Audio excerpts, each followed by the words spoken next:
All right, I'm going to walk you through probably the information you should have for our questions for our daily worksheet. So the first one we'll go over, we'll just go in order. We'll do chapter 13, section 1.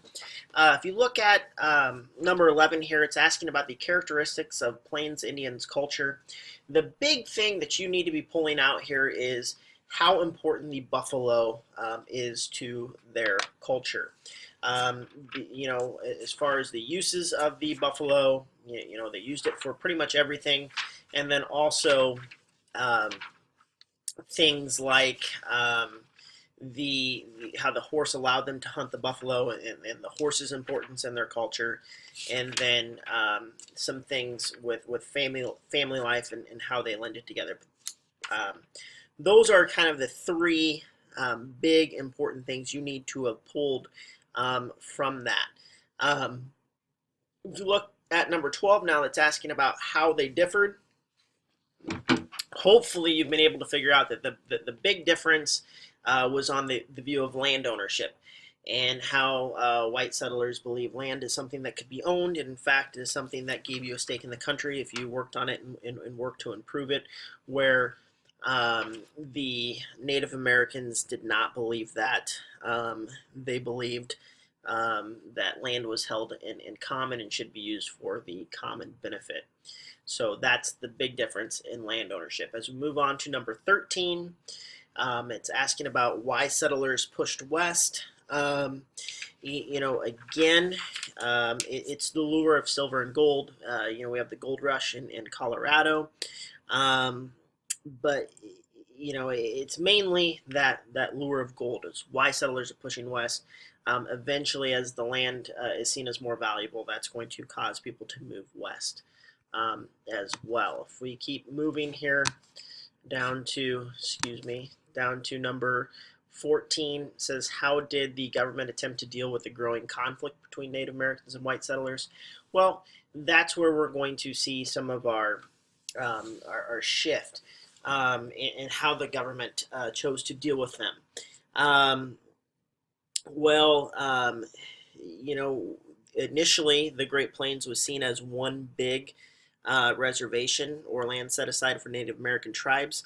In the 1850s, the government started to change its policy and created treaties that defined specific boundaries for each tribe. So that's kind of how they tried to deal with them. They tried to create treaties that identified specific boundaries for each tribe. If we look at number 15, why did the Black Hills become a contested territory between Native Americans and whites?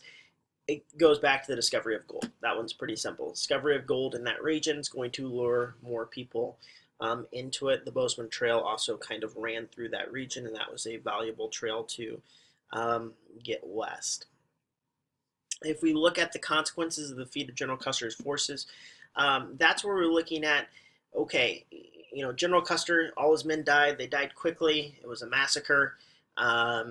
So really, it leads to a lot of anti-Native American sentiment, and it's kind of again, you're looking at that anti-American sentiment that's growing there. So that's an issue. They lost a lot of Native Americans lost a lot of supporters after that. If we look at the goal of the Dawes Act, that was to Americanize the Native Americans. That's the big thing. If you look at the Dawes Act, you need to know that's synonymous with Americanizing.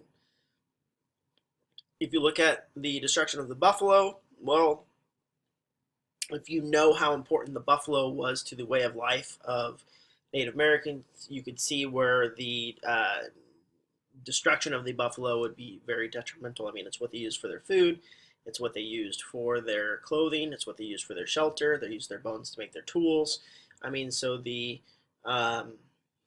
destruction of the buffalo would, pretty much make their way of life pretty hard to maintain. Number 19, what were the causes and consequences of the Battle of Wounded Knee?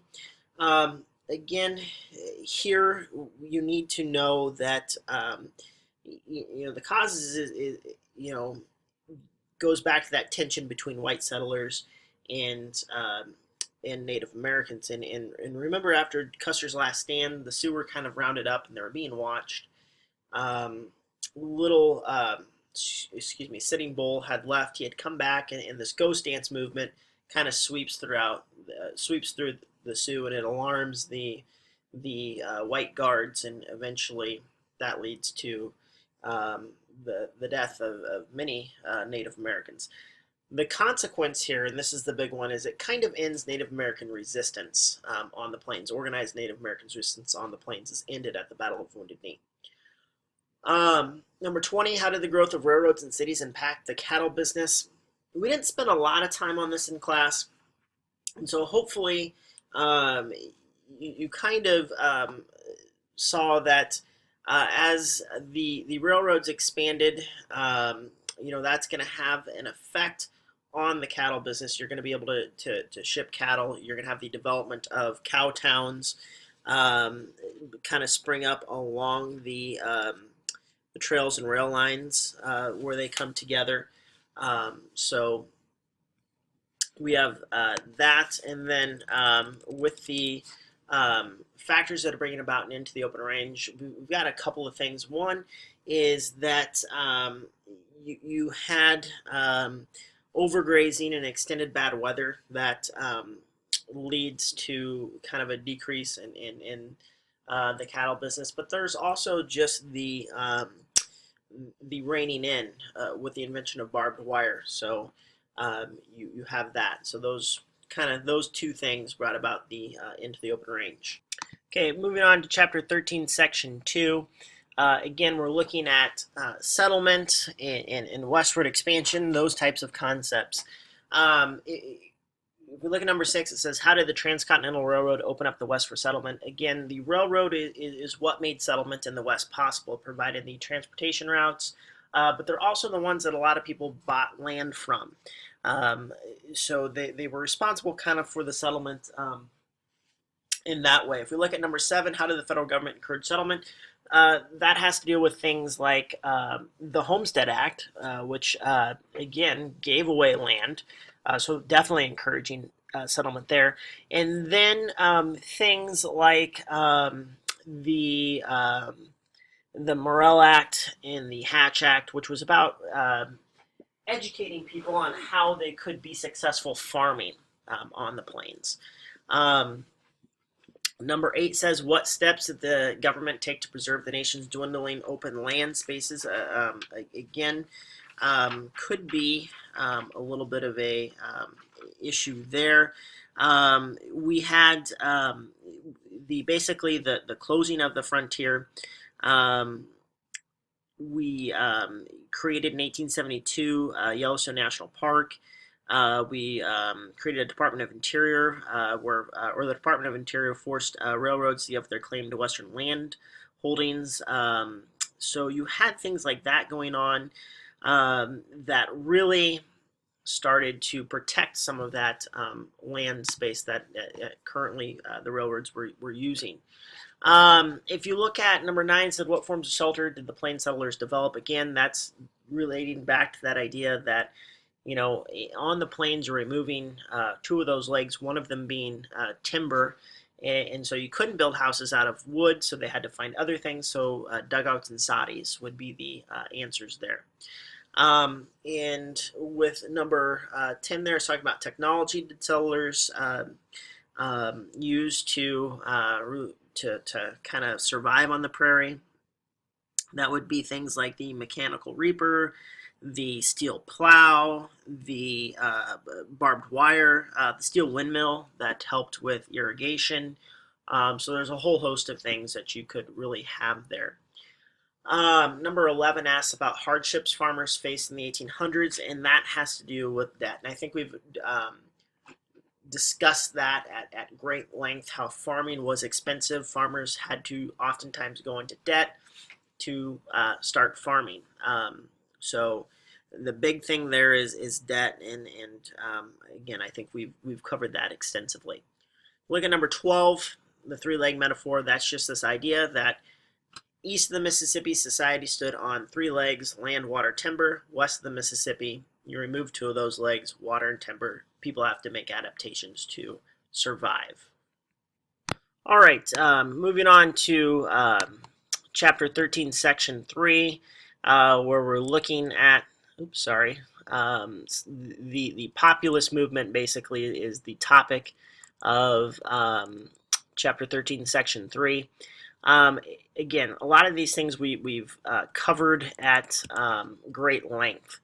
So if you look at number 8, it says, what economic problems did farmers face during the late 1800s? You should be able to, on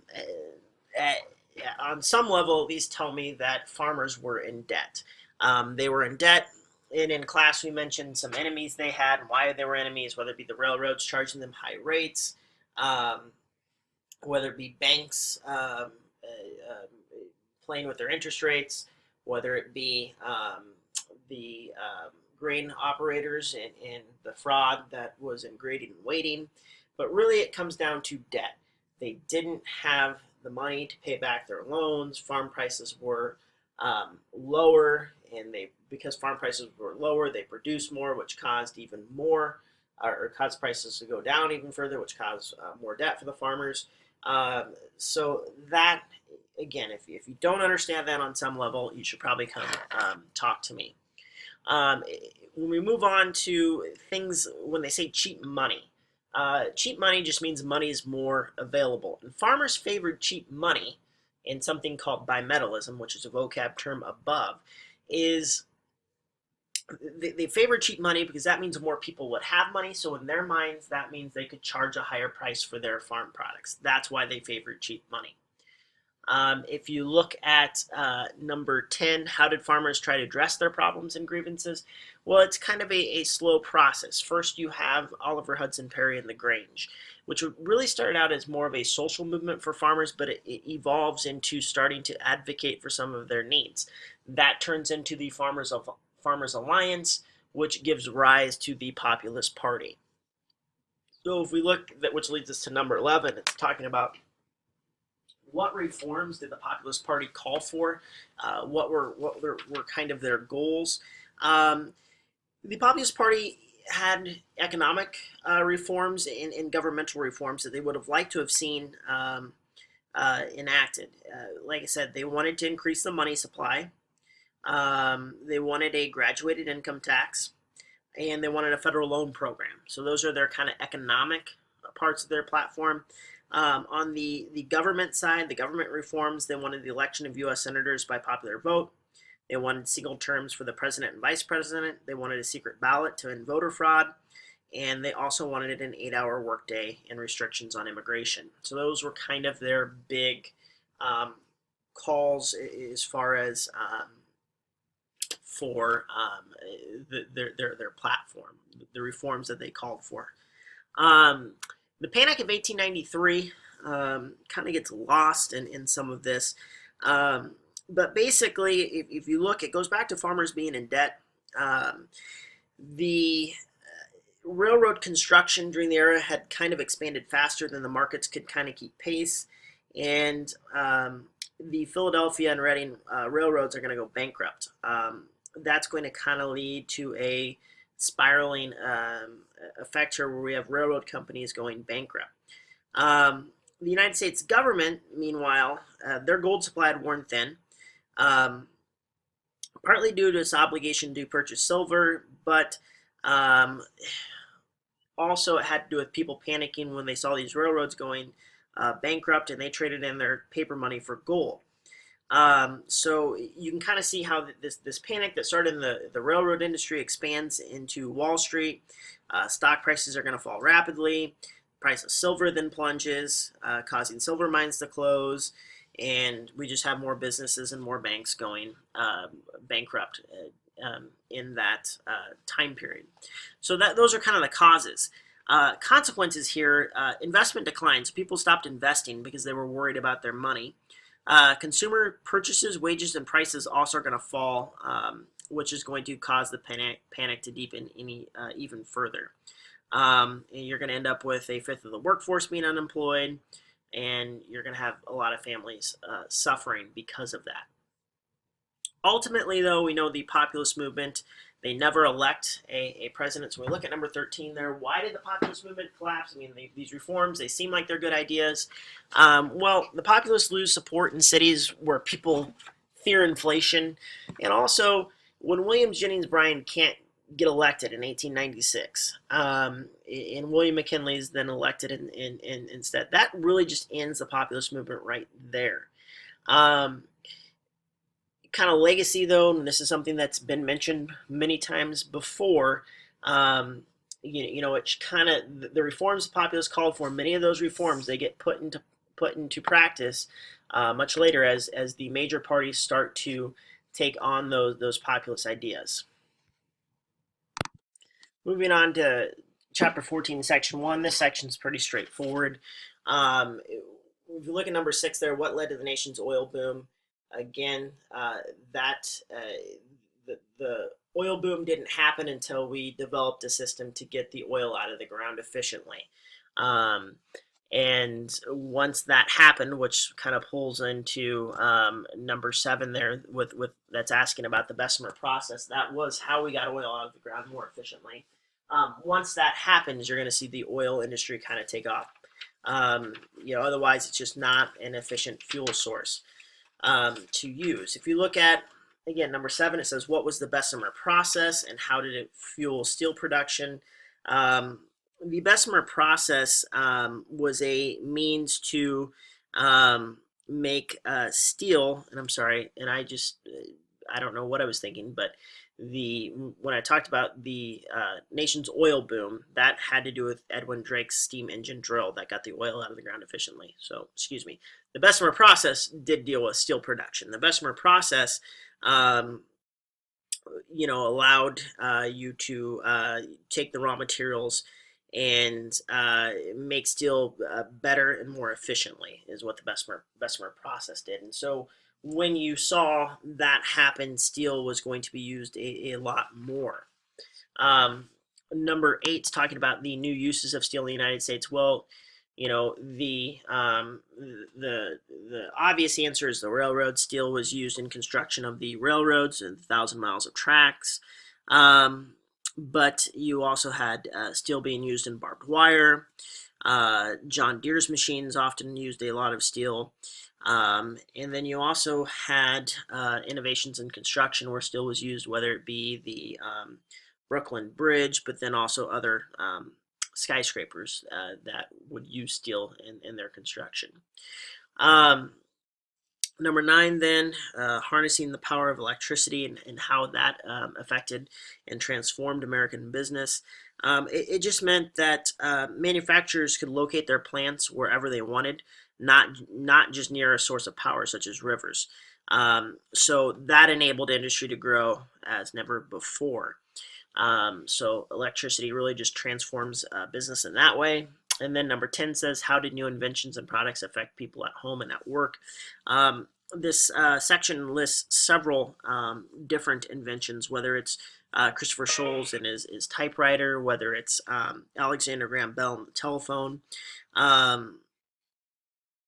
Again, many changes. The telephone, the typewriter created a whole new line of work that women were involved in. Women started to work outside the home more.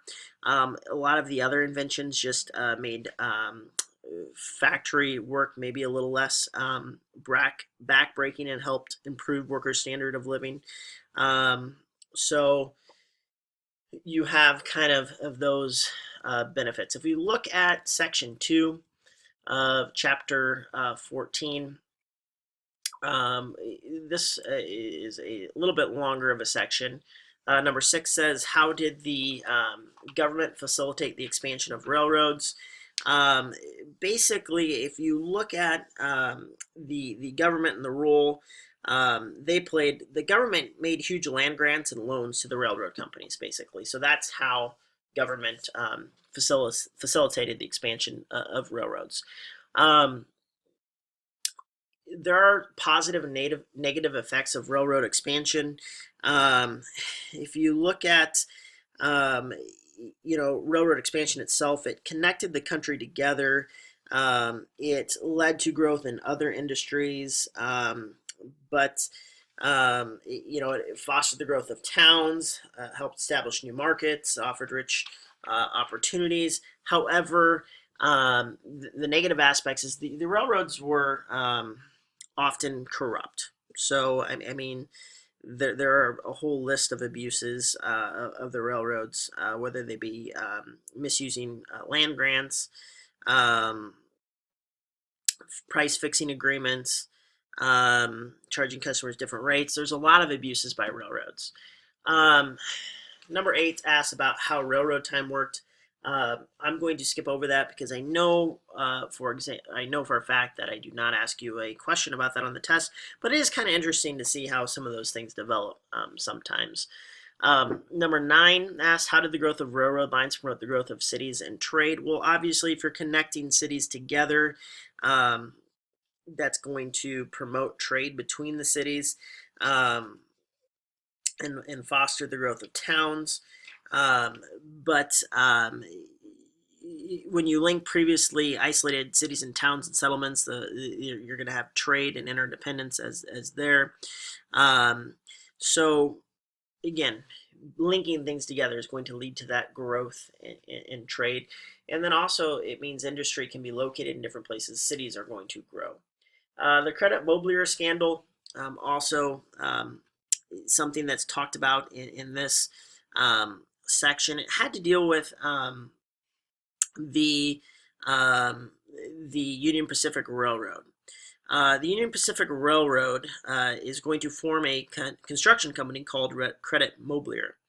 The stockholders of this company are going to give the stockholders of Union Pacific, excuse me, are going to give the Credit Mobilier contract to lay track at 2 or 3 times the actual cost, and then they're going to pocket the profited difference. And it kind of expands to include members of Congress when things are when stock is given to representatives in Congress, and it kind of just leads to a whole thing there. Again, if we look at why farmers are angry at railroad companies, again, it still we're looking at some of their concerns from populism. The railroad, they think is price fixing. They think they're charging different rates. They think they're misusing land grants. So for all those reasons, they're angry at the railroad companies. In a sense, they think the railroad companies are keeping them further and further in debt. Granger laws helped farmers initially. Remember, we have the court case of Munn versus Illinois. Um, Basically, what the ultimate effect that the Granger laws had is it they allowed the states to regulate the railroads for the benefit of farmers and consumers, and so that was important there. Um, so basically, what the Granger laws did is they established a maximum freight and passenger rates, and they prohibited discrimination. And then the Supreme Court case of Munn versus Illinois, that was kind of upheld. If you look at the Interstate Commerce Act, which followed that, that is a little bit of a defeat for the farmers and other people on the frontier. Basically, with the Interstate Commerce Act, Congress reestablished the right of the federal government to support or to supervise railroad activities, and which again, it's taking away the state's right to do that, and that's going to lead to some issues there. Okay, and last but not least, we'll look at our chapter 15 sections. We look at chapter 15, section 1, number 7 here. It says, from which parts of the world did immigrants come to the United States? Generally, we're looking at kind of all over, but during this time period, we're looking at Europe. It's going to start with Western and Northern Europe, and then it's going to, at the latter half of the time period we're looking at, most immigrants are going to come from Eastern and Southern Europe. And then we have immigrants coming from Asia, China, Japan. But then we do also have some coming from Mexico and the Caribbean. Why did they come to America? Why did they endure a long journey to get here? Well, it centers around they're looking for an opportunity here they do not have in their countries of origin. Opportunities to make a job, opportunities for a job, to make a living, to better themselves or their family. Some of them are coming though because of religious persecution. So that's going to be part of it for some. What difficulties did immigrants face on their journey to the United States? It's a long process. We talked about the process as far as how immigrants got into the United States, whether it be at Ellis Island or Angel Island. That process is difficult. The journey is long. We talked about the accommodations and steerage. It's not a fun time. When we look at the similarities and differences between Ellis Island and Angel Island, really what I want you to be able to know about Ellis and Angel Island is, and it's the same at both of them, is that same basic process that people went through once they arrived on the island. So it's that same, medical examination, that legal examination to prove who you said you were, and then things like, you need to be able to prove that, you could work, you need to be able to prove that you had a little bit of money, those types of things. The only difference between the two of them really is that Angel Island was on the west coast, Ellis Island was on the east coast. Angel Island is where most of the Asian immigrants came into the country from, and if you know geography, that makes sense. Number 11 says, how did many immigrants cope after arriving in America? That shouldn't say American. I'm sorry, that's a typo. Just noticed it now. They basically relied on each other. And so you had natives, you had immigrants, kind of living together in ethnic communities where they would pool their money to build churches, to build schools, print newspapers in their own languages, those types of things. Nativists, number 12 there, what did nativists believe? They favored native-born people, and they thought that the country's problems were because of these immigrants from the wrong country. And so nativists, that's anti-immigration. The Chinese Exclusion Act and the Gentlemen's Agreement, they both limited Asian immigration. Asians faced a great deal more discrimination than other European immigrants. They looked different. Culturally, they were much different. And so with the Chinese Exclusion Act, that basically limited indefinitely the number of Chinese that could come into the country. With the Gentlemen's Agreement, that was about Japanese immigrants. Basically, schools in San Francisco had segregated their Japanese and white students, and that created a great deal of anti-American sentiment back in Japan. Japan and the United States negotiated what's known as a Gentlemen's Agreement, where the United States would desegregate the schools, and Japan would limit the number of unskilled immigrants going into the United States. Number 14 says, why did U.S. officials seek to limit Asian immigration? That goes back to just concerns about the Japanese and Chinese immigrants being much different. They were seen as, again, as being part of the problem.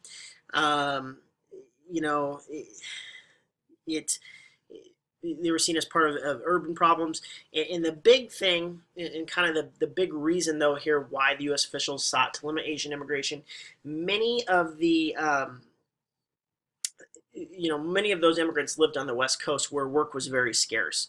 And so the fear was these Asian immigrants would come in and work for much less than what the white workers would be willing to work for, which again would lead to them not having jobs. And so that's why you kind of have that happening.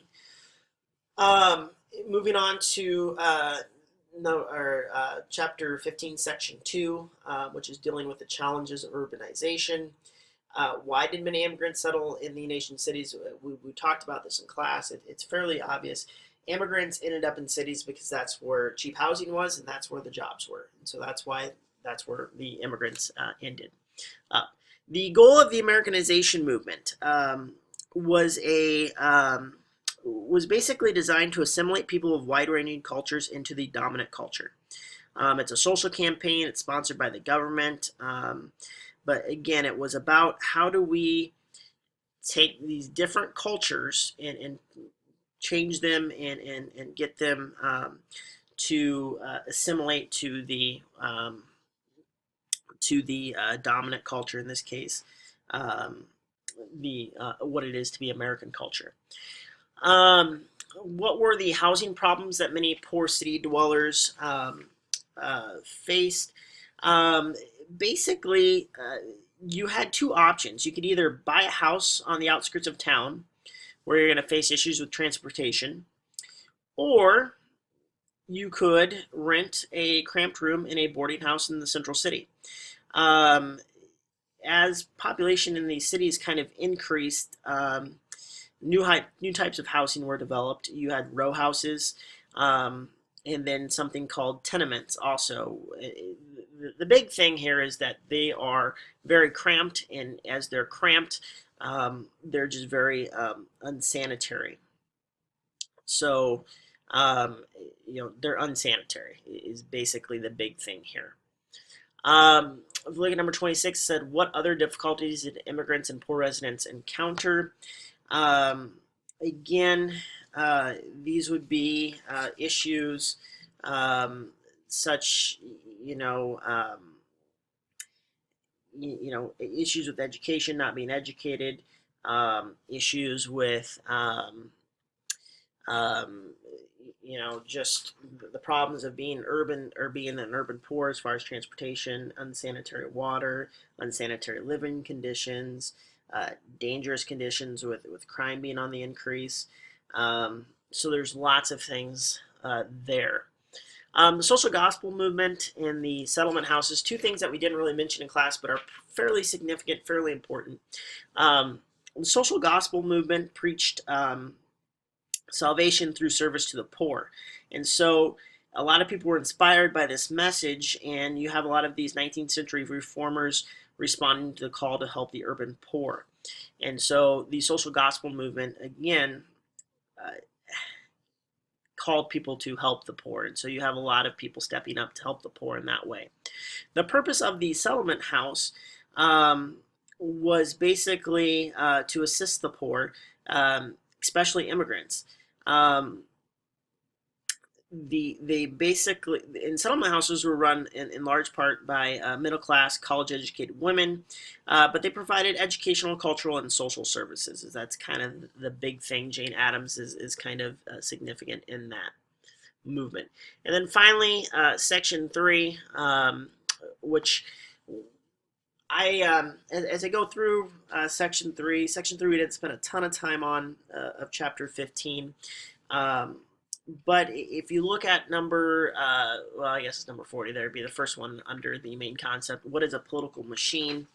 A political machine is just an organized group that controlled the activities of a political party in a city. I'm not going to, and I'm going to skip over a couple here because I'm not going to ask you about the role of the political boss. I'm not even really going to ask you about the role of immigrants, but I will look at number 43 there. It says, what means did many political machines use to maintain power? They used fraud. They used graft. And graft is just the illegal use of your political influence for personal gain. Those are kind of the two big things that they looked at. I'm not going to ask you about the Tweed ring, so we'll kind of skip over that. But we will talk about the patronage system. The patronage system is, giving jobs to basically your friends or people that helped you get elected. That led to